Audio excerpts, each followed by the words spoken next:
Bullet train Navi Mumbai विमानतळाला जोडणार असल्याची शक्यता आहे, कारण असा प्रस्ताव आता रेल्वे बोर्डाकडे सादर केल्याची सूत्रांची माहिती आहे। रेल्वे, रस्ते, हवाई मार्ग असलेल्या कॉरिडॉरची निर्मिती करण्यात येते आहे। प्रवासाचा वेळ वाचवण्यासाठी या कॉरिडॉरची निर्मिती करणार असल्याची माहिती मिळते। दरम्यान नवी मुंबई एअरपोर्टवरून आढावा घेतलाय आमचे प्रतिनिधी विकास मिरगणे यांनी। नवी मुंबई आंतरराष्ट्रीय विमानतळाच्या पायाभूत सुविधा जे आहे केंद्र आणि राज्य सरकार निर्माण करताना दिसून येत आहे।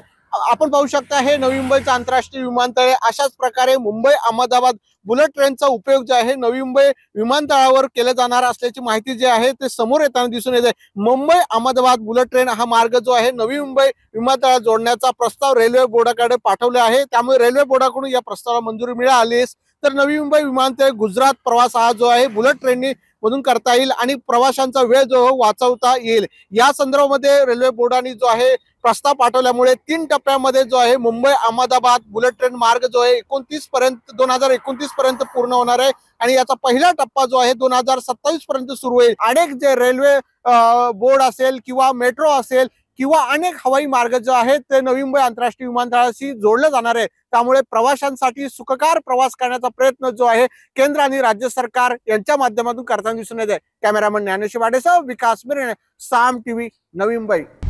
आता isakal.com आहे देशातील नंबर 1 ची मराठी न्यूज वेबसाईट। प्रत्येक अपडेटसाठी isakal.com ला नक्की भेट द्या।